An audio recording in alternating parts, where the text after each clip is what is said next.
I received a question on my email regarding abiding in the being. How does one abide in the being or presence? Now, this was a pointer from Sri Nisargadatta Maharaj and, of course, even masters before him. Now, there is a confusion around it that is it some sort of a practice that has to be undertaken?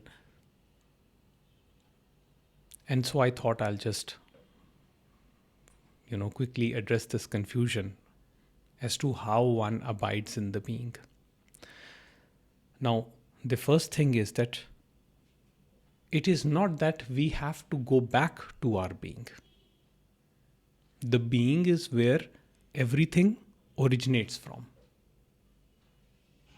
So, being or presence is our true home.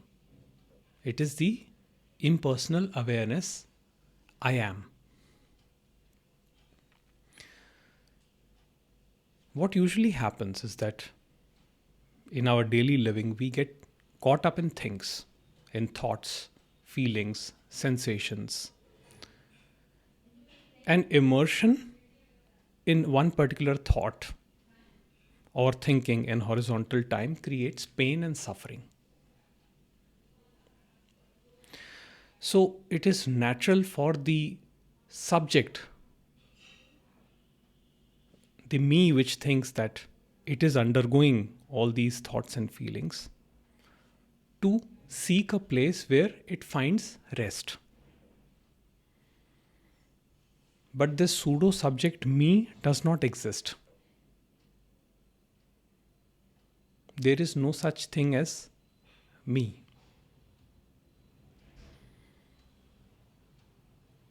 What shines in you as the I thought is the pure awareness of the God principle.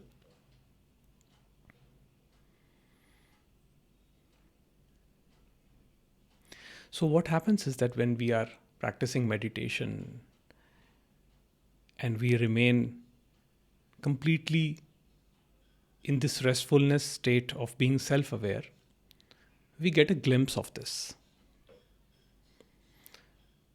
But the thing is that it is not that the individual goes back to abide in the being. Being is the substratum of all experiential awareness. So all experiences are actually made up of being. Now, usually the problem is that people think that, perhaps if I stay more into this, maybe through meditation or just sitting silently, then somehow I will become better at abiding in the being. So there is no such thing as becoming better, because the part of becoming, unbecoming, achieving, that is all part of the ego mind. That is a movement. And being, which is your true nature, is the stillness. Because every experience is made possible by that. So if I am having this tea, I would say I am drinking this tea. So the experience, the first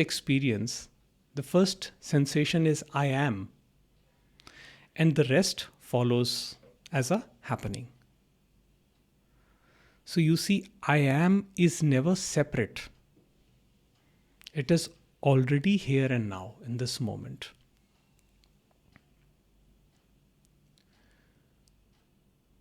What happens is that when you start experiencing yourself in that restful state of being, slowly that presence begins to grow. And as it grows more and more, the involvement of the ego mind in things begin to reduce. So there is a sort of dispassion, a natural dispassion, not a forced dispassion with the other things of the world. So even when you are walking eating, or talking to another person, there is always a remembrance, an awareness of that being. It is the awareness of awareness. So you remain grounded in that despite what happens around. So we feel that somehow the misconception is that it is the individual who has to go back to the being, to abide there, to rest there. But that is a false assumption, because there is no individual that goes there. The home is here, now. It is not at a distance. It is only the thinking mind that creates a measure, distance between what is and what should or should not be. So, if you see carefully, abiding in your being is just being with yourself the way you are, unconditioned, unaltered. There is actually no easier way to explain it.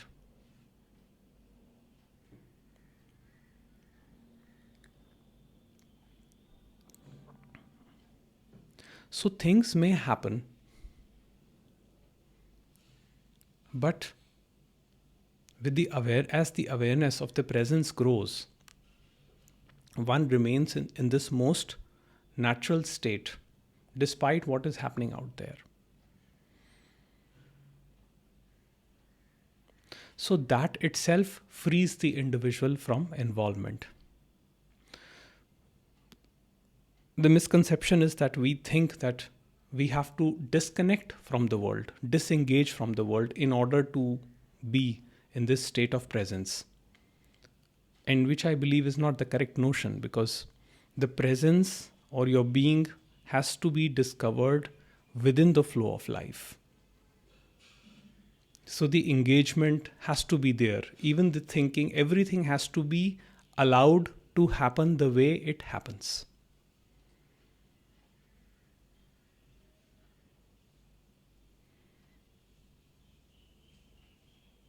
Like Nisargadatta Maharaj said, that the truth has to be discovered in the world. The God has to be discovered in the objective world. The God does not exist apart from this world, apart from phenomenality.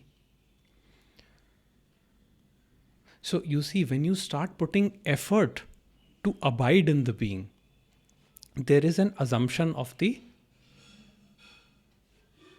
separate existence, separate individual that comes to a place of restfulness, which is a wrong notion.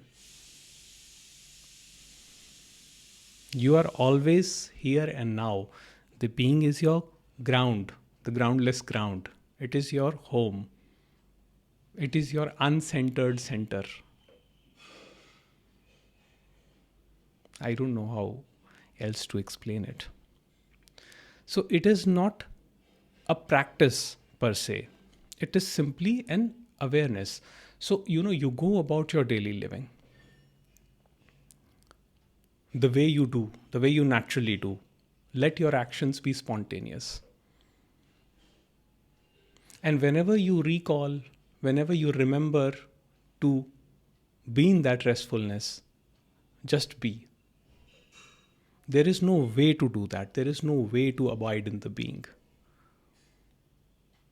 Because if you think of a way, of a method to go home, to be there, then you are sustaining the subject and the object split relationship, which will always have this separation.